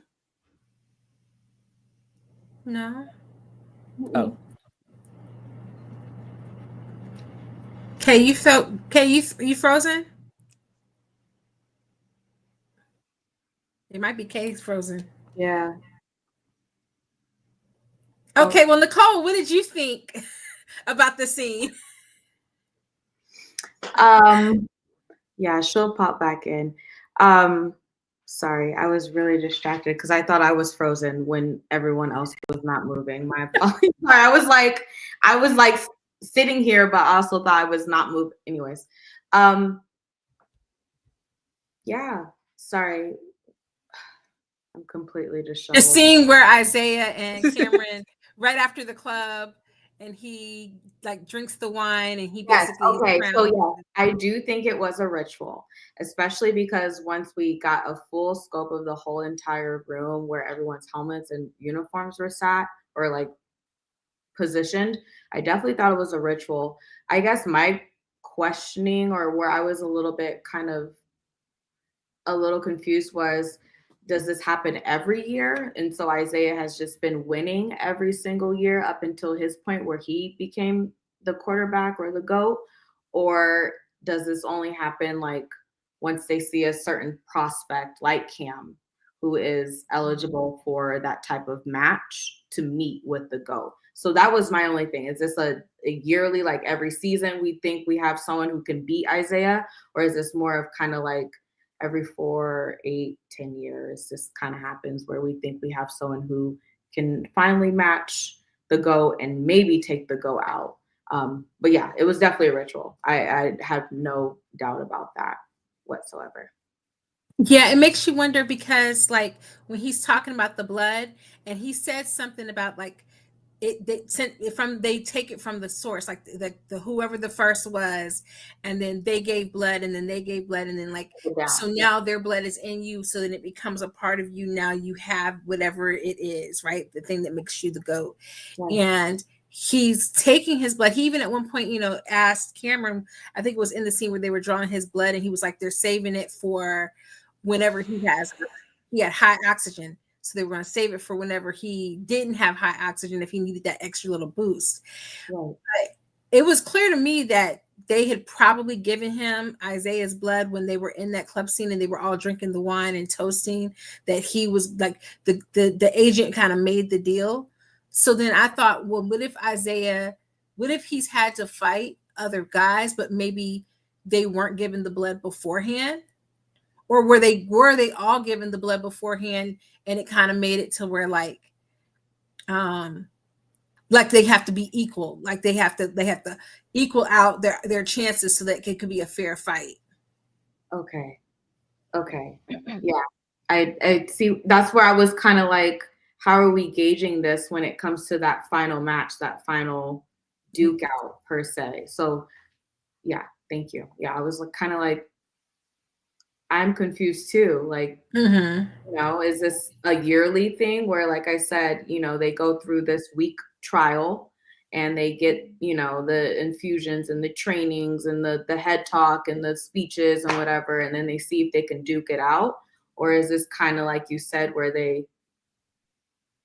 because of course they're coming from prior quarterbacks when it comes to the transfusions, is it more of like they're searching and they see this kind of eligible candidate and they're like, yeah, you're the one. We're going to juice you up and you're going to be the one to duke it out, and maybe you win or maybe not. And it just failed in the past. So yeah, it could go either way. It's interesting how they played with that one for sure. Yeah, Nicole, while we have you, go ahead, Malcolm. No, I was gonna say something quick. I like one during the ritual part. I like the part where he was drinking the blood, and then Isaiah automatically knew that he had the feeling that somebody is partaking in the ritual. He's just like, as Cameron was drinking the blood. I really like that part because like he knew that someone's actually willing to step up and try to challenge me, and he was willing to fight it out. So I kind of like that scene. And we know that they didn't make it, and I find it interesting. The very thing that is supposed to protect the players is what Cam used as the thing that pretty much destroyed his opponent in this instant. He used the protection as a weapon, and he goes through the little tunnel and let them know, like, I'm the one who made it out, and learn the truth. He learns that this was a scheme that Todd set up, and that his dad literally sacrificed himself so that Cam would continue to play football, because technically he didn't want to play anymore. He didn't even want to do this, but his dad's like his dying wish, and just like, all I wanted to do was to go on and be the greatest of all time football player. His agent is the one who helped set him up. Like they specifically wanted him to be at Zay's house for this spring camp, that it was them that knocked him upside the head so that he would miss the call and even have a choice to be here. And they're like, I mean, sure, you had to murder someone, and sure, your father died for this, and sure, we did bash your head in, but I mean, you gonna be the GOAT now, so are you ready to sign the papers? And Cam, because in the back of his mind, he's like, I'm not built like y'all. I'm built different. I really ain't even want this shit. Like, honestly, I ain't really want it. My dad is gone. Y'all made me that my own idol. And for what? For this? Y'all want me to do this for how many years? I know. I'm not it. And here's another reason why I feel like a lot of colonizing critics didn't like it, and a reason that they don't like so-called Jordan Peele movies in general, that there's never they don't like it when there's they don't like when Black people survive to the end. And in this movie, there was a savior, and although he's a one-drop rule, look at Black person, the Black guy did. He was the last one standing. He literally slaughtered all of those white people, and he was left standing at the end, and he literally was like, I'm not going to play you all's game. I don't want to be a part of it anymore. I don't want to be a part of this cult. I don't want to be a part of this auction. I'm not signing up. I'm not making no deals. Like, I don't want any of it. And I feel like this was the same reason people got mad at Exorcist Believer, because it was a little black girl died. End of Exorcist Believer, and a little white girl died. They don't like it again when there's no white savior and when the black people survive to the end. I don't know if y'all saw that. That's what I saw. Nicole, how did you feel about the end? The end was chef's kiss. I don't know, like the energy in the end was what I was looking for the whole film. Not to be like that person, but I honestly was just looking for violence the whole entire time. But yeah, the sorry, but yes, the way it ended was beautiful, and a lot of people, or a lot of comments that I've seen online recently, is that it was like too on the nose, like it was just too obvious. It was just duh, that's of course what's going to happen. And while that might be the critic or the opinion or the remark, comment, statement, it still was needed. It still was needed to tie the film as a whole and to conclude it. And because it was so on the nose and so obvious when it came to the nuances with football and the league and religion, you still at the end of the day kind of need to conclude and end the, you know, in the film. We still need a third act. We still need a finalized situation. And I like that at the end of the day, he just killed everybody. That's what I was looking for from, like I said, throughout the film. I'm always looking for like violence. So the fact that it did end with violence, but still had a meaning and a message, and while still obvious to a lot of people, even though I like to say the people who claimed it was obvious still didn't see it coming from 10 miles away. That's what I needed. It was like it was a bow. It was a bow. That's what I was looking for, tone, horror, violence wise. Granted, it was just at the end, but I think it was needed. I like the ending. I have no complaints about the ending at all. I actually liked the ending too, and maybe I said the same thing with Sinners. I mean, if we go exactly. Sometimes you gotta do what you gotta do. I'm sorry, it's needed. Malcolm, how did you feel about how it ended, and finding out that this was this was all part of the plan from the start, and that this plan was set in motion when he was still a child?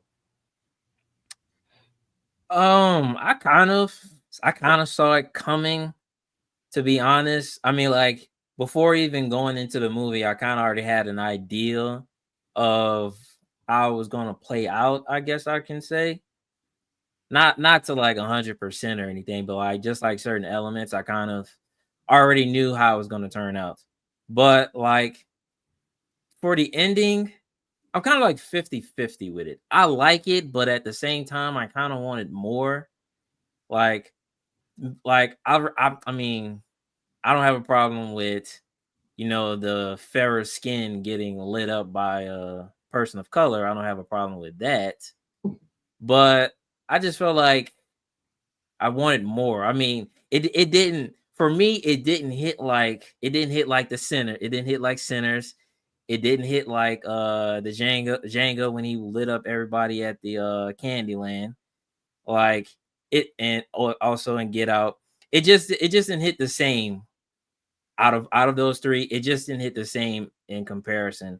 But I liked it. But one thing I didn't like was the fact that that Cameron never posed like he did in the picture on the right. Like that's one thing that I really liked. Like him with the posing with the footballs. I really wanted to see that shot. They left that. That's in the director's cut. We gotta get that on the Blu-ray. Quana, how did you feel about how it ended and how the story was like full circle, that him becoming part of this football cult was set in motion long before he realized it? That part I liked. I think that makes sense. When you hear about most people who've reached a certain level of stardom, they started when they were young. And I think when you hear about the people who survive in those kinds of environments, um, their parents maybe pushed them but gave them a lot of support, and it was more of a healthy balance versus people whose parents manipulated them or like had them basically like they were the breadwinner for the whole family, and they, like the Britney Spears type of thing, right? So that to me was like very like I was surprised, but I wasn't surprised. Like, oh, okay, well, of course, the daddy's in the picture with the white football owner. Like he done handpicked this boy out from when he was a kid. Realistically, I was like, oh, I'm really just surprised that Isaiah and his wife didn't have no little Jadens running around ready to take the mantle in 10 years or so. Um, but I didn't love the ending because I felt like, unlike Sinners, where we find out exactly how Smoke knew that they were coming back, and he was like, I gotta hang on long enough to finish to shut this down. It didn't matter that everybody got turned and everybody got killed. Like, they not letting these people come back.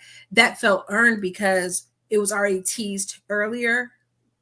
And I felt like this wasn't really earned quite as much, only because when we saw, it's like 3 scenes from like the club scene, the fight scene, and then this. And in the club scene, Cameron's drinking the wine and he's like, seemingly accepting this new role. So it was a little confusing to me how he went from he's willing to accept the role to we don't really see a full shift. I don't think, in even when he's fighting Isaiah, like we don't really see where that maybe that was the thing that turned him, because it was like, oh, you were willing, you saw all this craziness, and you still said, let me sip this cup, let so I kind of felt like, I think the thing that I would have needed to make this scene pay off, because I still think it was a fire scene, I didn't mind it was a little bit comical, the running around and him I thought so too. Like that. It was comical, but I think I needed that realism I mentioned earlier, where we needed like more moments where it was like what was kind of maybe really happening, or how it looked to the rest of, like how it looked to normal people, because the satanic ritual stuff that people believe is happening all the time, the thing is, it doesn't look like that. When you see it, it just looks normal, and then the people be like, no, but this is really what it is. And I feel like if we could have seen what it really looked like, was it just that he was on the field now and he was the new quarterback? But then why would how did he kill everybody? Like that was a little confusing, because when we saw y'all know the scene where it was like it was showing the stadium and all the actual ritual of football with like the army planes flying overhead with the red, white, and blue smoke and all that kind of stuff. And I was like, okay, is he really, he done been picked and he's playing the game, but he's not signing the contract. So I just think that was, I can see why some people struggle with that, just because I feel like the religious parallels were a little imperfect. It wasn't like a 1-for-1. It wasn't like he's definitively Jesus and he's now going to save the world from this demonic entity of football, or is Isaiah Jesus? Who's the devil, who's not? Because if you're drinking Isaiah's blood, then that means he's the Jesus. Who's drinking his blood? Were they, so it was just like, I think if we would have had like maybe 5 more minutes of something at the end, it would have really just like, okay. But it was good. It was beautiful. It was a cool scene. It was fun. It was hilarious. But I needed like 5 more minutes. I do. I feel like we just needed a little bit more time with this movie. And from all of your perspectives, why do you think the movie had such harsh critiques? My harshest critique is that the movie was 1 hour and 30 minutes. We could have spanned it out a little bit more time. I feel like we could have did another hazing training scene. We could have squeezed in there, gave us some more body horror, although I hate body horror. I feel like in sports horror, we could have squeezed in another scene of body horror, and we could have extended out the movie just a little bit further. Like I would have sat for, you know, an hour 45, 2 hours to watch some more of this movie for another explanation. And of course, like I said, I feel like the critics just did not like that. The standard Jordan Peele-esque movie, that they don't like that there's no good white people in the end of the movie and the last person standing. And, you know, contrary to the black guy dies first, well, if Jordan Peele is stamping his name on anything, that's not what's going to happen. Like, we're going to be at the end. And the genre of horror is very, very racist. So they don't like to see things like that. Another thing I think is that critics are harsh is because football fans don't like to be called out for their fandom. They don't like that we call them out because they done painted their whole body yellow and burgundy. You know, they don't like to be telling them about themselves, like, why you 53 years old and you wearing your championship ring and you ain't wearing your wedding ring, and why you at work at the hospital dressed in a Clemson jumpsuit. Where are your scrubs at, sir? They don't want us to talk about that. They don't want us to talk about CTE or none of that stuff. Malcolm, I'll start with you. Why do you think that the criticisms were so harsh? I think it kind of has a play on this. I'm just joking a little bit, but I think it has a play with Sinners. Like Ryan Coogler dropped one of the, in my personal opinion, and it's probably not going to change unless something else happens, the best movie to come out this year. And you got you got Jordan Peele's name associated with a football horror movie. And it's kind of you don't want to give praise to two black directors. You want to just give praise to only one of them instead of both. But I think it kind of, I wouldn't be surprised, but I think maybe some football execs pay some of these critics to bash the movie a little bit. That's just my personal opinion. But one thing that really bothered me about like these critics and reviews and stuff, they were saying that it's like the worst movie to come out this year. I mean, I don't really agree with that, because did they all just suddenly forget that War of the Worlds came out literally months before Now, how Ice him Cube get came in out? this? Like, come on. Are we just going to ignore Ice Cube saying "Move B, get out of the way"? Like, come on. You thought that was better than him? Like, come on. And it definitely went worse than Medea's Medea's Destination Wedding.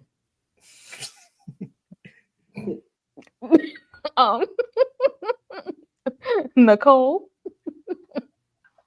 Oh my gosh, yes. I think the harsh criticism is definitely coming from football fans. Me personally, being a football fan, we do like to just just engage in the sport, support our teams, be fans, and keep it pushing for the season. We all know, or I'm pretty sure we all know, there are a lot of underlining tones when it comes to football that I'm not going to even touch in for this this video. But football, we don't like being called out. We do not like being called out. So like Malcolm was kind of saying, I would not be shocked or surprised if some people who are just either diehard football fans are going to say, no, I didn't like it. I'm not a fan. Don't watch it. Don't go see it. Worst film ever of 2025. Don't waste your money. Don't waste your time. I also wouldn't be shocked if there's some people who are just sort of affiliated who kind of have that kind of pull when it comes to influence as well. But I definitely think the harsh criticism, is coming from fans of football. I don't think it's coming from like horror fans, or hopefully not horror fans, but you never know. But I really do think it's coming from people who are just diehard football fans who like to turn a cheek, who just, turn a blind eye. We just like to do what we like to do, and no one talked to me. Mm-hmm. I'm thinking that's where it's coming from. Oh, definitely. Quana, what do you think? Where is it coming from? I think it's multi-leveled. I think one, they shot themselves in the foot with the marketing. Mm-hmm. I think and I said this in my review, that in most instances every studio is going to play to whoever the biggest name is attached to this. While Marlon is huge, right? But at the same time, Jordan Peele is like the current it guy in terms of directors. Anytime someone brings up elevated horror, which we don't like those terms, but like they talk about it, they're going to say Jordan Peele.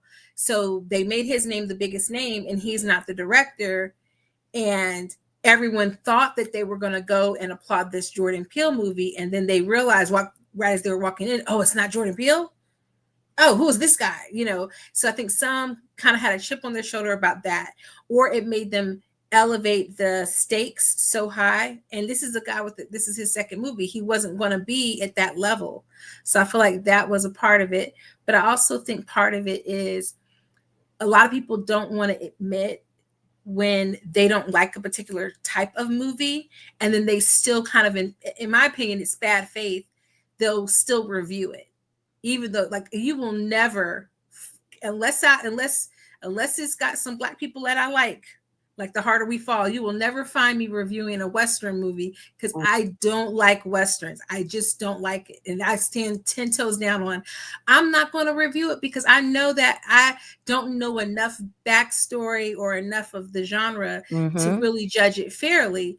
So it's got to first get me there to even want to watch it. Because if someone had to drag me kicking and screaming before I reviewed it, that's not fair. So I think some people don't like horror, and they watch this because it had Black people in it. And it's like, but you don't like horror. And in their reviews, they said, I don't really like horror. Well, like, come on. Why are you over here? Why are you over here? Like, that's already, so now that's the setup. So now you over here mad because it's horror, mad because it got the devil and demon or allusions to the devil in it, but you could tell that from the trailer. So what did you think? I don't go see the Conjuring kind of stuff, like spirits. I don't do spirits. I do everything horror, but I don't do spirits. I've not seen one Conjuring movie, because again, I know that would be, if I go see it, I'm never going to do a review of it, because that would be in bad faith. So I feel like it's one level with the Jordan Peele thing. It's one level with people who just don't like horror going to see a horror movie for what reason, I don't know.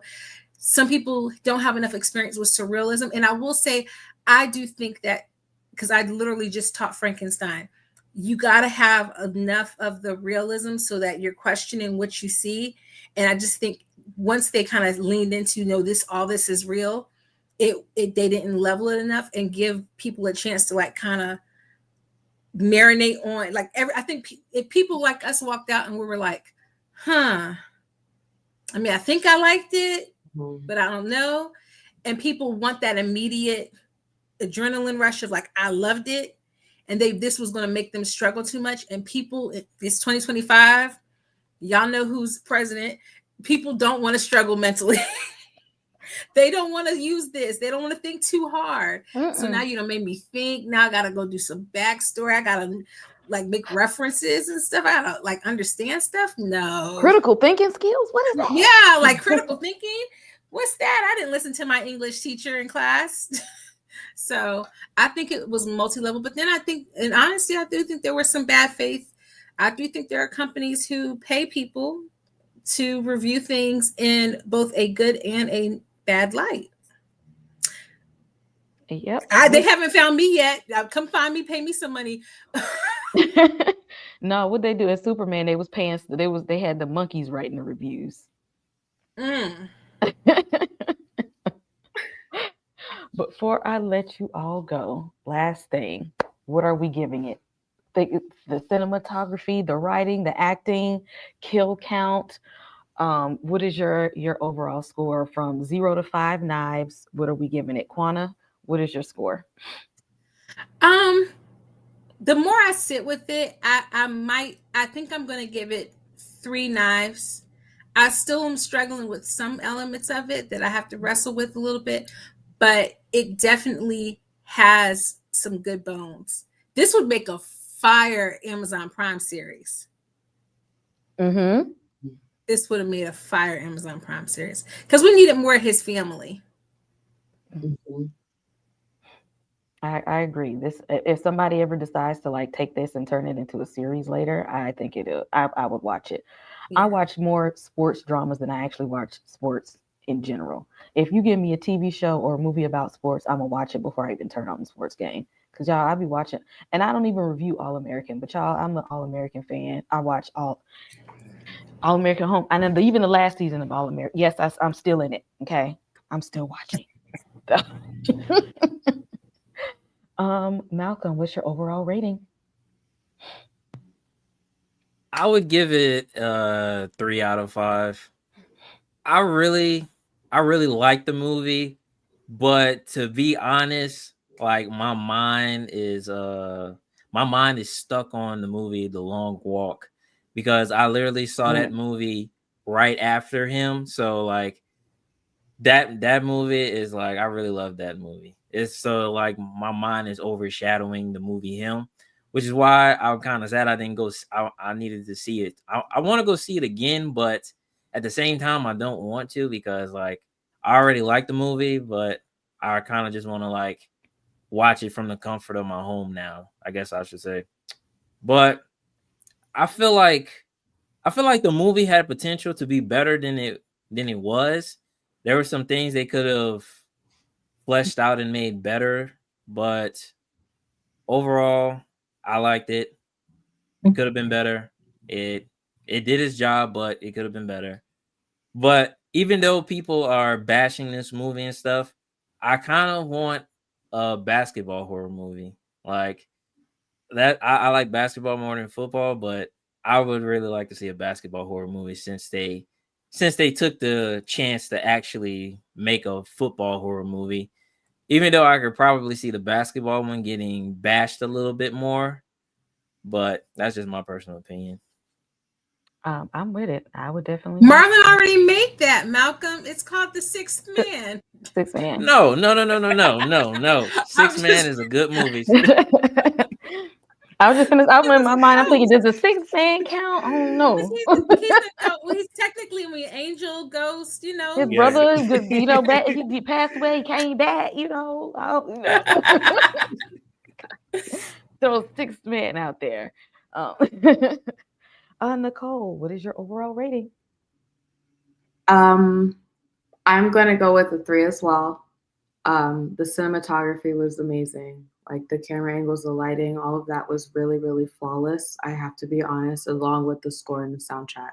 That really got me in the mood and set the tone for the film. The acting as well. Acting was great. Like I said, everybody really did their thing when it came to acting. It's just like just certain things kind of ticked off the 4 and 5 or 5 and 4 for me. But yeah, I'm gonna give it a solid 3 for sure. Oh yeah, I hit it with 3.5 because yeah, that score. I mean, Yeah. I was it was a little pop in the theater. I ain't gonna lie to you. The soundtrack was fitting. Whoever they hired over the score and the soundtrack, y'all they did what needed to be done. Y'all, I'm gonna let y'all good people let everybody know what's on your channels. Panel, stay put after the stream ends. Stay put. But I want to know what's going on everybody's channels real quick. I do have a review for The Long Walk and The Conjuring on the channel on Wednesdays. I'm doing Wednesdays. Starting Reasonable Doubt this week. Marvel Zombies is coming really soon, and of course next month is spooky season, so we're getting ready for that. Make sure y'all hit like and subscribe. Quana, what's going on with her real reviews? Girl, nothing. School has been taking me down. Okay, they taking me down. They taking everybody down. We all sad. But that said, I did do my review for The Long Walk. I have to do my full on like deeper dive spoiler reviews where I really dig into it. But I absolutely loved it. I cried so hard. And what's coming up is review for The Girlfriend and a bunch of Amazon Prime stuff, like the new series with Jesse Williams, and yeah, more stuff to come. Yay! Yes, The Girlfriend was good. That was Yes, crazy, it craziness. was crazy. Malcolm, what we got going over there with the Black Kakashi? Well, currently nothing. Just like Quana said. school has kind of been distracting me a little bit. Like the last video I made recently, I talked about the gaming fatigue versus mental health fatigue and kind of compared those two and showed the similarities.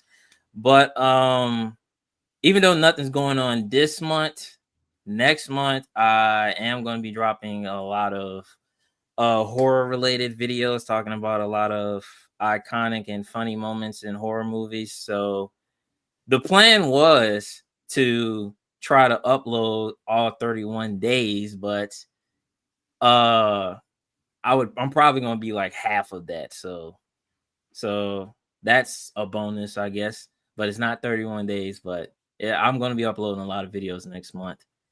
Do a review of Aztec Batman. I just need somebody to talk about this. I didn't find out about that till last night. Yes, so please talk about it. Nicole, what do we need to look out for? Nothing, like everybody else. No. Yeah, I'm chilling on It's Fear Herself on Instagram and Facebook, just, being goofy and scary. Really excited for October. And yeah, I just can't wait to spend the season with y'all because it's going to be great. It's really going to be a blast. Oh, good. So y'all ain't got nothing. Look, don't worry. I got plans for next month with y'all. Shout out to everybody in the chat. Again, make sure you all hit like and subscribe on everyone's channel. Thank y'all for joining us. Make sure you put your rating of him in the chat. If you have not seen it, go and support this movie. It is not as bad as the critics out there are making it seem like. It's definitely worth a watch. Form your own opinion of it, and we will see you all in the next one. Well, imagine as I'm pacing the pews in a church corridor, and I can't help but to Thank you. hear. No, I can't help but to hear. Thank you. Thank you. What a beautiful Thank you. wedding. What a Thank you. beautiful wedding. Thank you. Bridesmaid to a waiter. But what a shame. What a shame. A poor groom's bride is Thank you. a whore. I mean, which I haven't you people ever heard of. Thank you. Closing a goddamn door. No, it's much better to face these kinds of things with a sense of poison rationality. Haven't you people ever heard of? Thank you. Closing